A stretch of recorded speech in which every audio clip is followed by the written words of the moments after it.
un outil un peu magique en mix pour changer la couleur, la dynamique, ou alors carrément changer un son complètement. J'ai nommé la saturation. C'est de ça qu'on va parler aujourd'hui. C'est parti.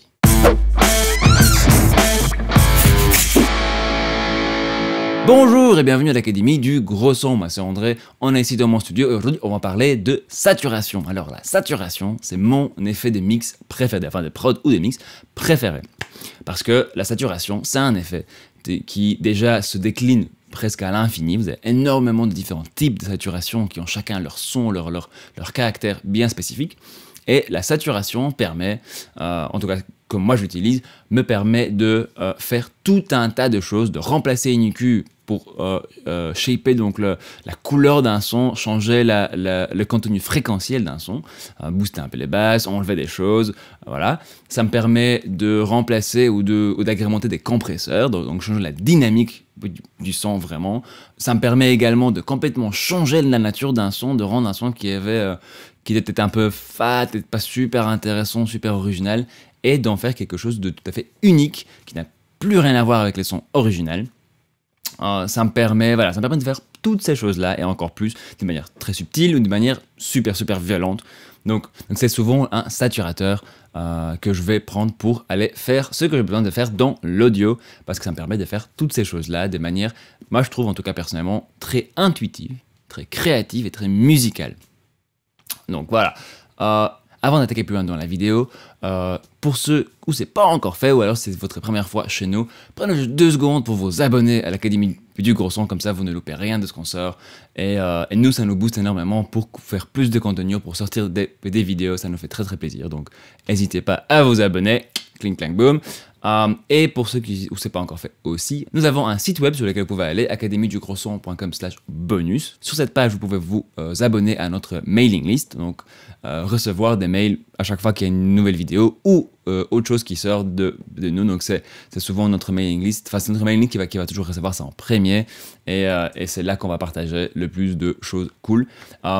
Dès que vous vous inscrivez, vous allez recevoir un petit mail de bienvenue avec aussi des cadeaux gratos, comme une liste de fréquences à travailler en EQ par instrument, si vous n'êtes pas sûr par où commencer, un petit guide d'achat pour vous permettre de commencer votre home studio et de pas rechercher pendant des heures le matos nécessaire, ou encore une liste de plugins gratuits que vous pouvez télécharger très facilement pour agrémenter votre DAW que vous avez déjà et remplir un peu votre collection de plugins, tout ça sans dépenser un sou. Donc, voilà, une fois que tout ça c'est fait, revenons à nos moutons, la saturation. Alors la saturation, c'est en fait ça peut être fait de plein de façons différentes, et elle peut avoir plein de couleurs différentes, donc les saturations de manière générale.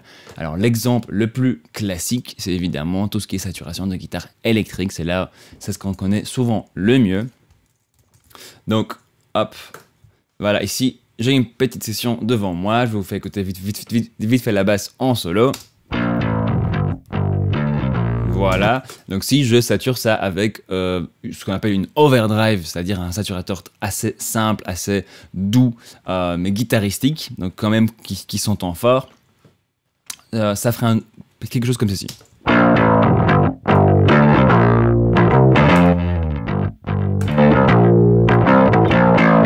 Voilà, donc vous avez des mids qui ressortent, vous avez quelque chose qui a changé le contenu harmonique de ce son, qui a complètement changé en fait, ce n'est plus du tout le même son. Et si j'exagère un peu l'effet pour vous faire entendre vraiment ce que ça fait.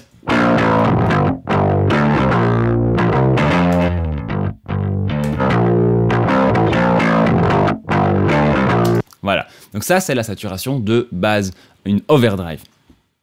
On va pas parler de tous les types de saturation aujourd'hui, c'est pas le but. Le but ici, c'est de vous faire expérimenter chez vous et vous donner quelques idées de comment est-ce qu'on peut utiliser la saturation pour mixer à la maison.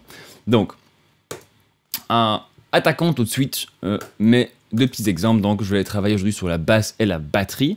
Je vais vous montrer le truc. Dans ma session que voici ici, vous avez peut-être déjà entendu si vous avez vu nos vidéos avant, un petit morceau assez simple de guitare, de petites guitares rythmiques, une basse, une batterie en MIDI.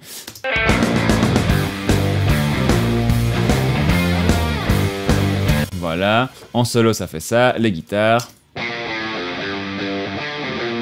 la basse, Et la batterie. Voilà. La batterie nous vient de EasyDrummer, de chez Toontrack.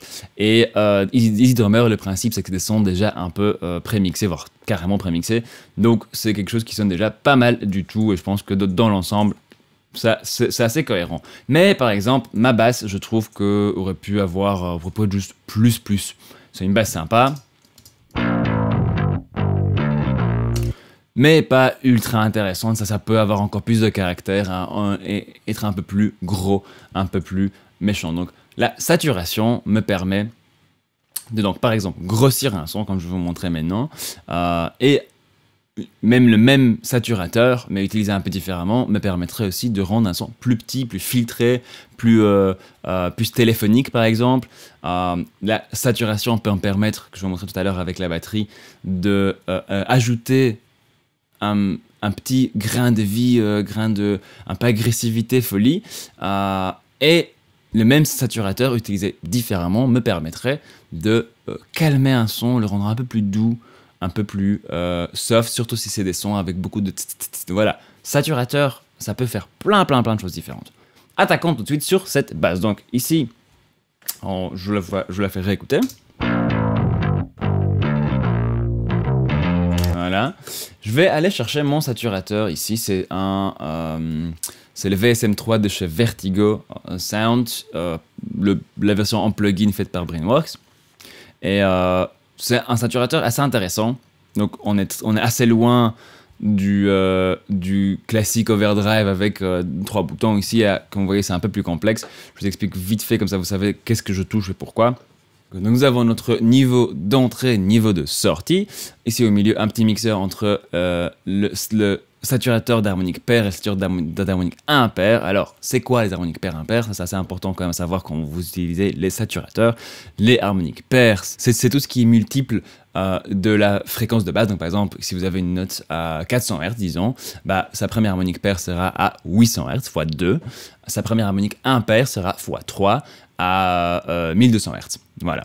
Les harmoniques paires ont tendance à plutôt sonner, donc que ce soit x2, x4, etc., ont plutôt tendance à sonner de manière assez agréable, assez chaude à notre oreille humaine. Les harmoniques impaires, c'est plutôt froid et agressif. Voilà, ça c'est la partie la plus importante à retenir.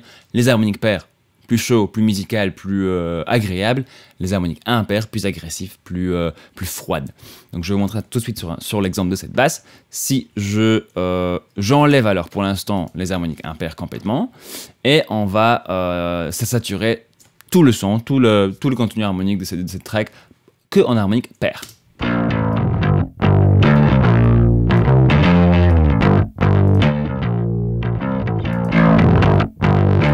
Non, les sons ont l'air déjà beaucoup plus gros, beaucoup plus méchants, bien fat comme ça. On a rempli en fait, chaque fréquence du son a été un peu saturée, on a ajouté des harmoniques à ce son-là, du coup tout nous paraît un peu plus complexe, un peu plus riche dans le son. Si je fais la même chose mais avec les harmoniques impaires,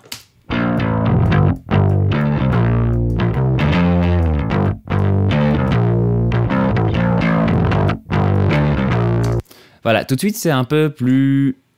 il y a un peu plus de poils. Ça fait un peu plus une gring, là où l'autre c'était gros. Donc, on compare encore une fois l'harmonique paire. Je vais un peu exagérer en fait la chose, voilà.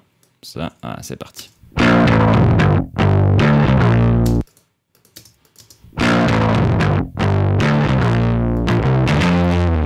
Donc voilà, ça c'est pour les types d'harmonique. Donc comme ça vous avez déjà un peu l'idée de à quoi s'attendre si vous avez devant vous un saturateur qui est plutôt axé harmonique paire ou alors harmonique impair ou alors vous avez un choix.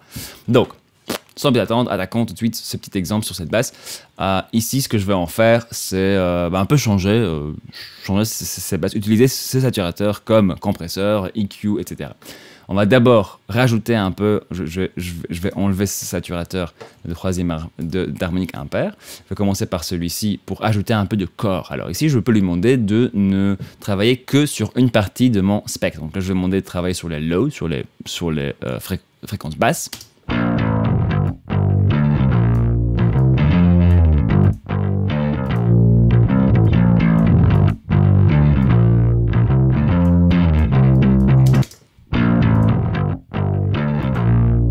Alors voilà, donc sans la saturation, écoutez bien le bas de cette basse. Maintenant avec. Voilà, tout de suite la basse a pris un gros truc comme ça parce qu'on a saturé, mais que le bas. Et on l'a remélangé au reste de notre son. Je vais vite encore faire un tout petit changement. Ah voilà, ça c'est mieux, un petit plus soft, une distorsion pas aussi audible. Ça me paraît pas mal du tout. Je vais l'enlever pour l'instant. Et on va mettre, ici je vais ajouter un peu des caractères dans le haut de cette basse. On va voir ce qui se passe. Donc, je vais exagérer un tout petit peu la petite distorsion. Comme toujours dans l'audio, on exagère un peu pour bien entendre ce qu'on fait.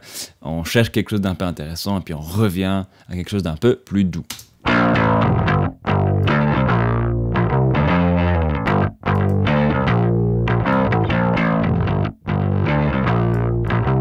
Nana, et avec les deux ensemble.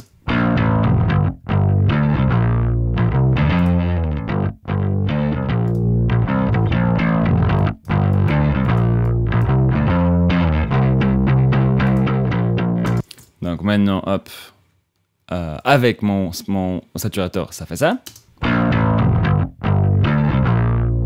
Et sans. Avec.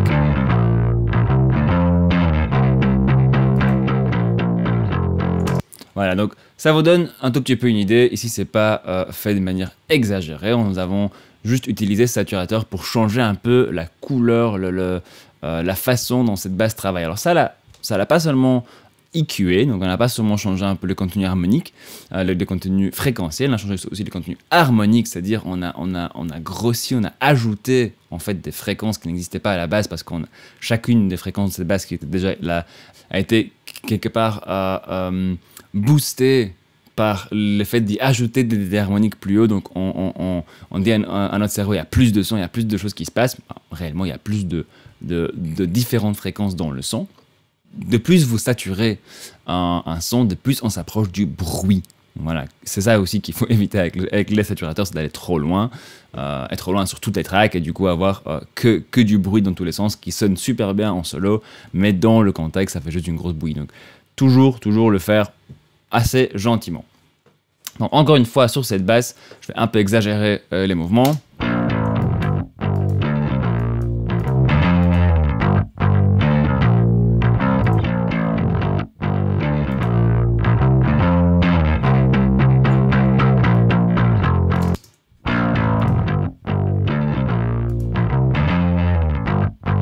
Voilà, la basse est un peu plus excitante, elle bouge un peu plus, en même temps elle est plus droite, donc tout est encore mieux tenu ensemble.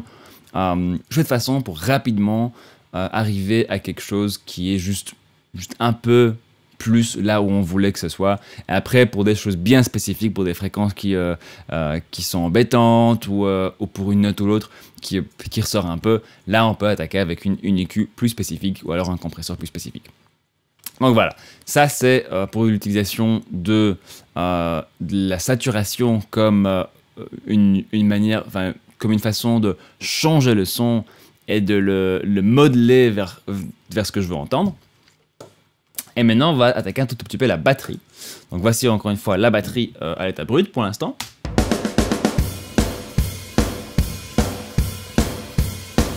On a déjà quelque chose de vraiment cool, on a déjà pas mal de... une belle balance des éléments, les choses frappent comme il faut, donc c'est déjà une batterie mixée très cool. Mais je peux très facilement avec un petit saturateur que je vais vous montrer tout de suite, là, lui ajouter un petit bouton plus, comme ça, la faire sonner juste mieux à travers tout. Donc ici c'est un saturateur un peu plus ancien dans le principe, évidemment c'est un plugin donc c'est pas du tout ancien, mais c'est par rapport à l'autre qui était un peu plus moderne, un peu plus spécifique, un peu plus pointilleux. Ici, c'est quelque chose qui est plus une machine à couleurs. Donc, c'est le décapitateur de chez Soundtoys. Alors, dans ce plugin-là, le premier truc à faire, c'est choisir un style de saturation. Donc, c'est chacun de ces styles est censé émuler une certaine machine et émuler un peu comment cette machine réagit au son, surtout au niveau de la saturation. On va pas rentrer en détail là-dedans, on va peut-être faire une petite vidéo là-dessus un autre jour sur exactement qu'est-ce qui fait quoi et pourquoi est-ce qu'on l'utiliserait. Ici, comme je sais de la batterie, moi personnellement, j'aime beaucoup utiliser le T ou le P. Le T ou le P, c'est le mode triode ou Pentode du Thermionic Culture Vulture, qui est une super machine, en fait un super saturateur hardware que j'adore. Et donc son mode Pentode ou triode se sonne vraiment différemment. Et on va voir un peu qu'est-ce qui fonctionne mieux ici pour nous. Donc, dans ce plugin, tout d'abord, je vais activer l'option Thump. Alors l'option Thump, c'est quoi? C'est une sorte, c'est une façon de laisser passer des fréquences basses, très très basses. En général, sur les saturateurs, on va couper un peu de basse avant de saturer pour pas créer énormément de bruit avec tous les subs qui sont saturés dans tous les sens. Mais donc, si vous voulez saturer quelque chose qui a beaucoup de bas et vous voulez garder ces bas, il faut trouver un saturateur qui vous permet de ne pas filtrer ces bas. Notamment sur la basse. Tout à l'heure, j'utilisais donc le Green Screamer, l'overdrive verte là, et tout de suite ça a coupé toutes les basses de ma basse parce que justement ça fait partie de son design, c'est qu'il coupe des basses. Donc ici l'option Thump, et on va tout de suite écouter avec le saturateur. Je vais exagérer un peu tout ça.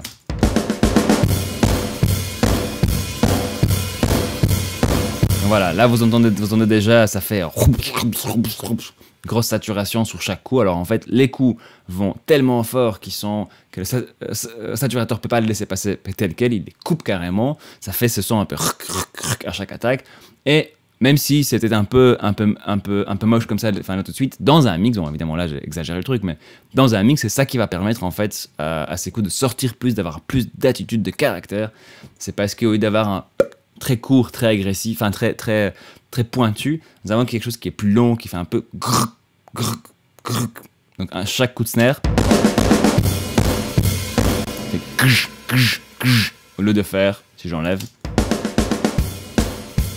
tac, tac, voilà. Donc c'est ça qu'on essaye un peu de chercher. Ici je vais un peu jouer avec la couleur, je vous en parle dans 2 secondes.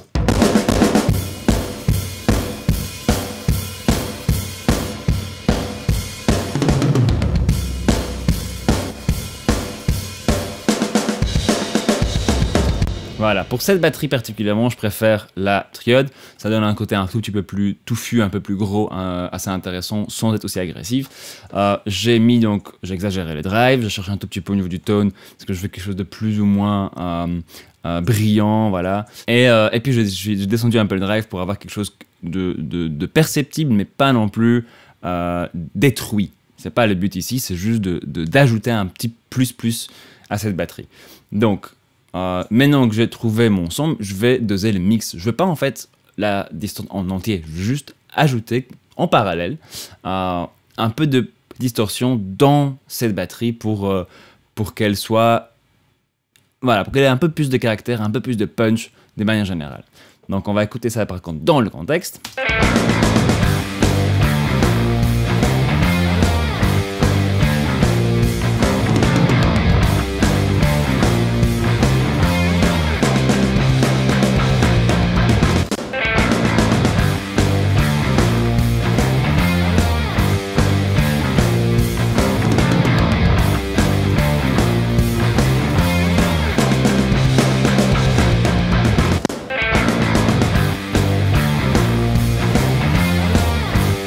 Voilà, vous l'entendez déjà ici, j'ai un peu changé mes trucs, ça marchait pas aussi bien dans le mix que ce que je pensais.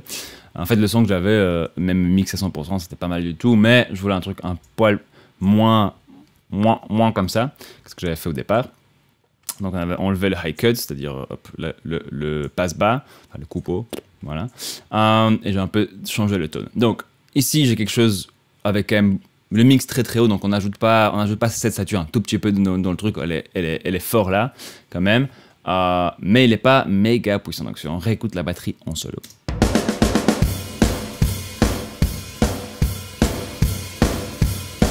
C'est grosso modo la même batterie. En fait, tout sonne un peu plus précis.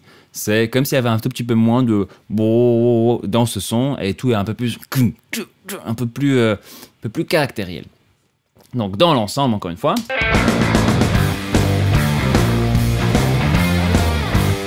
Si j'enlève les saturateurs que je viens de mettre,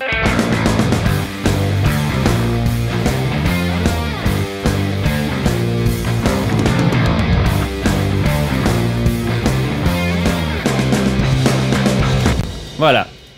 Avec 2 petits saturateurs, j'ai pu rendre tous ces mix un peu plus intéressants, un peu plus explosifs, un peu plus mieux, simplement. Et tout ça en sachant juste quel type de saturation est-ce que je dois utiliser. Donc un petit mot de fin sur les saturations avant de vous envoyer dans vos mix, essayer tout ça. Pour moi, ce qui est important, c'est d'apprendre à connaître les saturateurs que vous allez utiliser. Chaque saturateur a un peu sa propre couleur, ça marche très bien sur certaines choses, pas vraiment sur d'autres choses. De manière générale, moi je vous conseille, si vous pouvez, si vous l'avez déjà, commencez par le décapitateur. Il est vraiment très simple et très polyvalent. Vous avez avec ces 5 styles, le tone et encore le bouton punish qui ajoute tout plein de distants en plus. Vous pouvez faire des choses très subtiles et jusqu'à complètement détruire le son et en faire un truc très différent. Voilà, n'hésitez pas à jouer avec ça. N'hésitez pas aussi à utiliser ce que vous avez dans votre DAW. Les saturateurs, c'est un peu la partie qui est souvent dans les DAW de base. On manque un tout petit peu. Mais bon, vous allez certainement en trouver au moins un peu cool. Voilà, merci beaucoup pour ce moment passé avec moi à parler de la saturation. Alors, pour moi, c'est un sujet, mais sans fin, je pourrais en parler pendant des heures. Donc, n'hésitez pas à vous poser vos questions si vous en avez. Et on va certainement se revoir pour une autre vidéo dans ce genre-là, sur la satu, pour aller un peu plus loin en détail. Alors, essayez donc la saturation dans vos mix. Dites-nous ce que vous en avez pensé dans les commentaires. Et surtout, faites de la musique.